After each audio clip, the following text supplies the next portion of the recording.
I recently released a video discussing DeFi order books, but the responses I received got me thinking. I realized I was making an underlying assumption about the future of the DeFi ecosystem as a whole.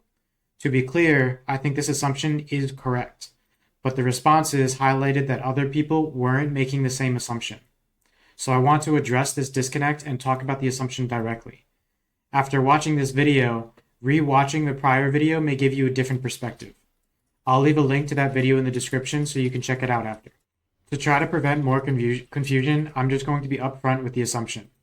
As the title of this presentation alluded to, a paradigm shift is coming to DeFi. The rest of this video will be dedicated to proving it to you. So what is this paradigm shift that is coming? But even before that, what is the current DeFi paradigm? The current DeFi paradigm is defined by the following belief.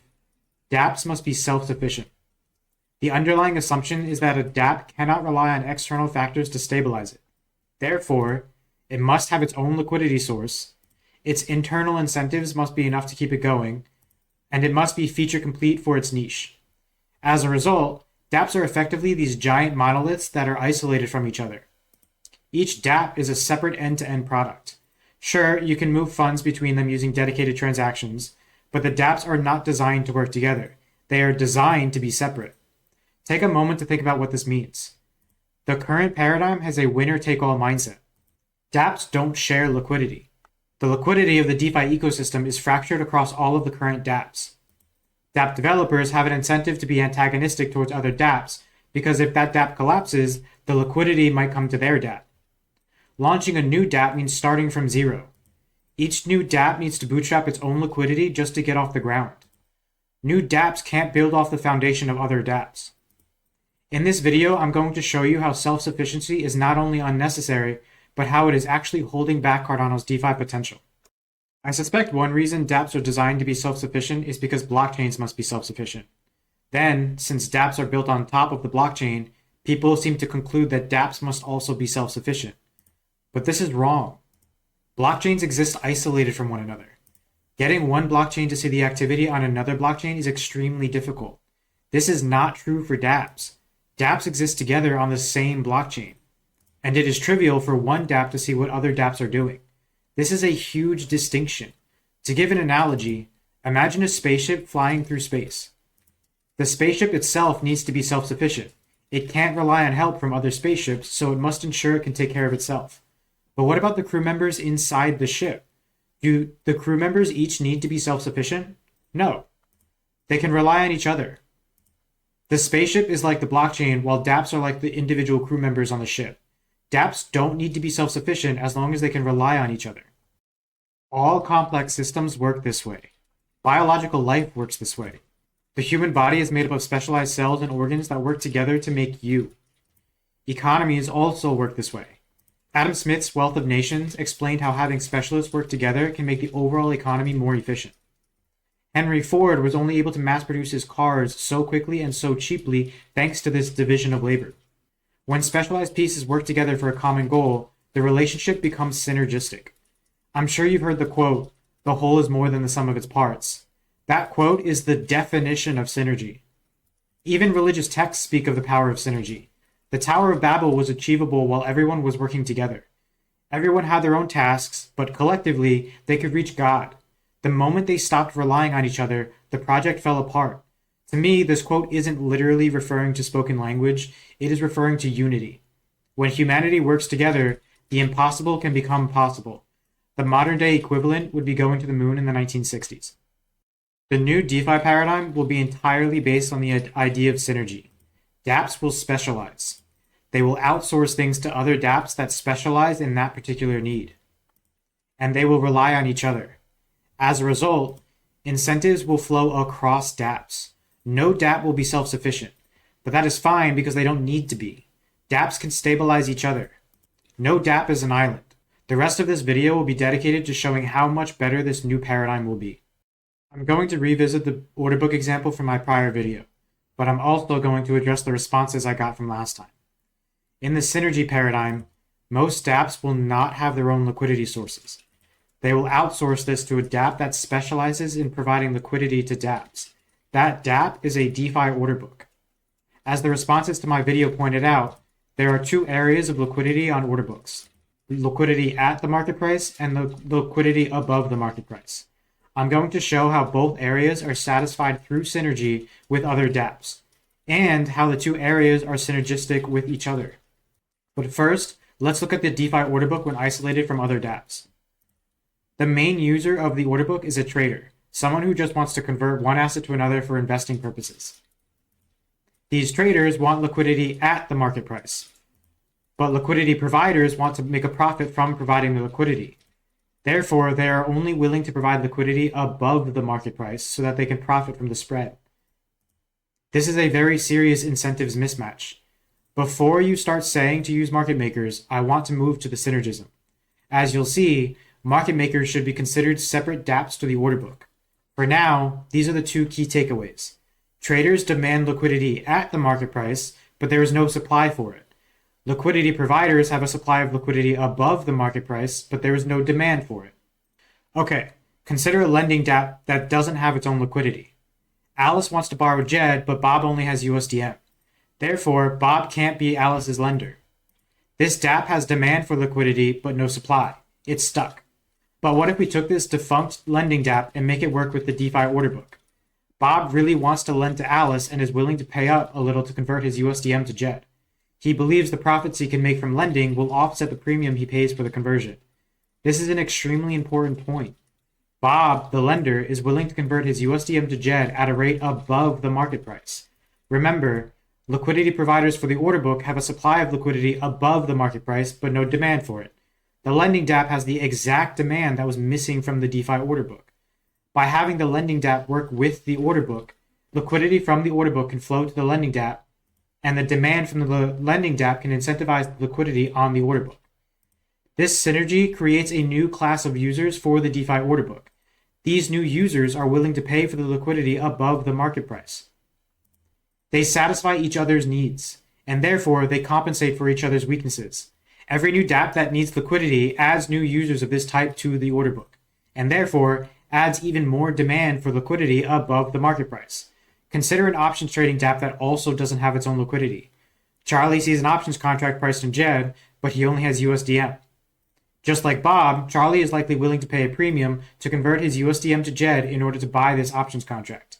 He too believes the profit from the contract will offset the asset conversion premium. In other words, this is the exact same demand as from the lending dApp.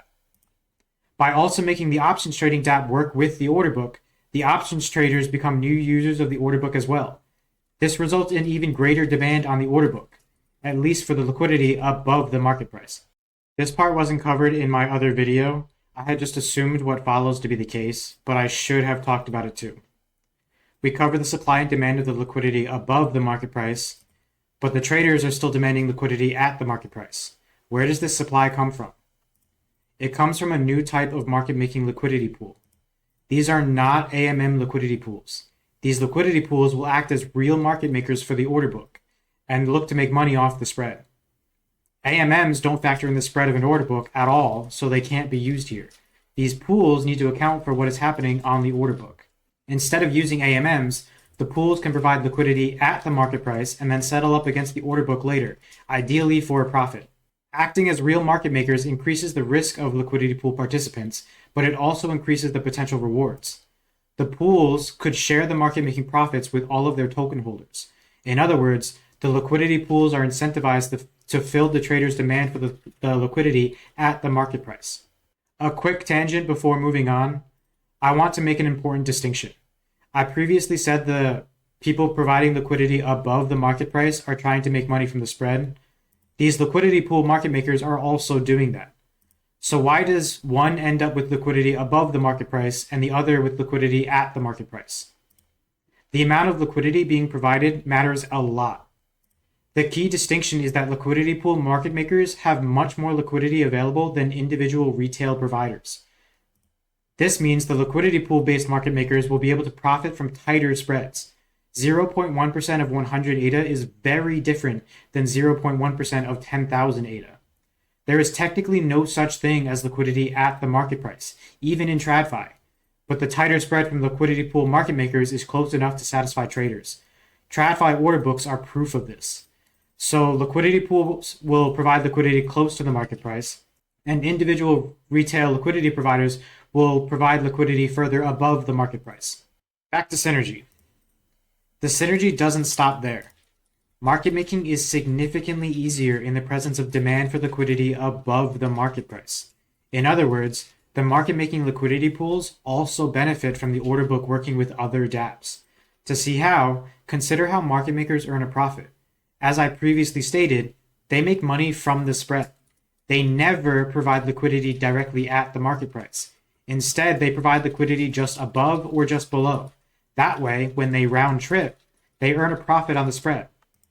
For example, if the market maker provides liquidity for a JED ADA order book, they could buy ADA from a trader at 83 cents per ADA, then sell the ADA to another trader at 87 cents per ADA.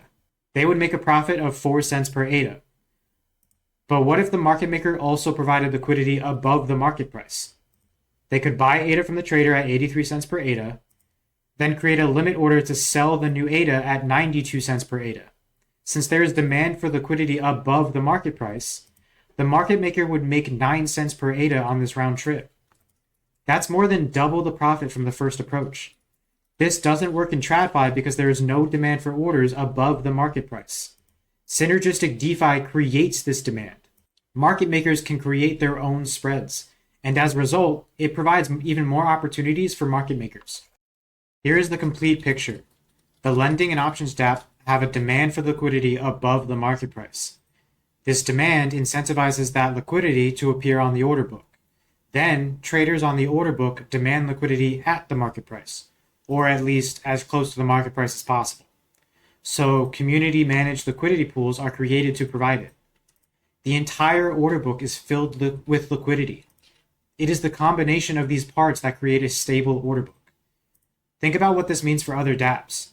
Since the lending dApp and options dApp don't need to worry about liquidity anymore, they can focus on providing other cool features.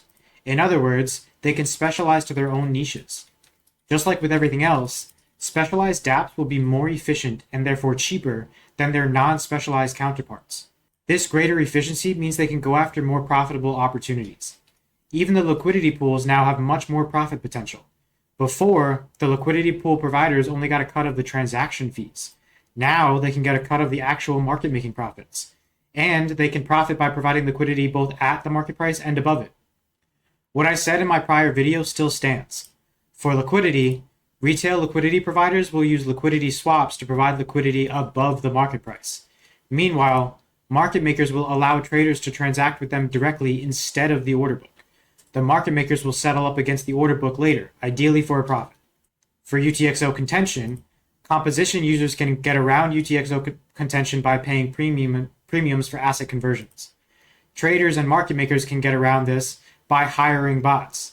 I mean, unless you expect market makers to also always go through other market makers. I don't. Large market makers will likely need to settle directly against the order book at some point. To do this, market makers may run their own bots, but they can also choose to outsource it to specialized bots. The fact that spreads could go negative doesn't matter to the market makers. By providing liquidity both at the market price and above it means they can create their own spreads even if the order book spread is technically negative. This is a profit opportunity that doesn't exist in TradFi. It only exists in DeFi. There are two main benefits of synergistic DeFi. Both of these benefits are a direct result of the division of labor concept described by Adam Smith. The first benefit is specialized dApps can provide services much more efficiently and cheaply than their fully self-sufficient counterparts. In some cases, it could be 10 to 100 times cheaper. Since each dApp uses less of the execution budgets for smart contracts, it becomes possible to compose dApps in the same transaction. This has huge risk management benefits that will be critical for mass adoption. This also enables opportunities that just don't exist in TradFi. The second benefit is dApps become cooperative. Liquidity can be shared by all dApps. New dApps can build on the foundations laid by other dApps. The new paradigm is better in every way. To wrap up this video, I want to stress a few key points. The current paradigm is based on the idea that dApps need to be self-sufficient. They don't. They can specialize and then rely on each other for what they lack. The second point is to get the most out of a DeFi order book, it must focus on working with other dApps. It is fine for the order book to rely on market-making businesses, but the demand for the orders above the market price is also important for the market makers. Working with other dApps benefits the order book, the market makers, and the other dApps. The current order book attempts aren't doing this. They are trying to be self-sufficient. The final point is that none of this requires a hard fork.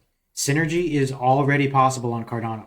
It just requires a different perspective when designing dApps. One final comment before I leave you alone. As much as I fully believe Synergy is the future, I don't pretend to have all of the answers on how to design each piece in the DeFi Synergy. If you have ideas, please reach out or just build it yourself. The sooner people grasp this new paradigm, the sooner Cardano will overtake Ethereum. It's going to happen. The when just depends on how slow people are to adopt this new paradigm. Synergy is what will make Cardano the undeniable DeFi leader. I seriously believe that.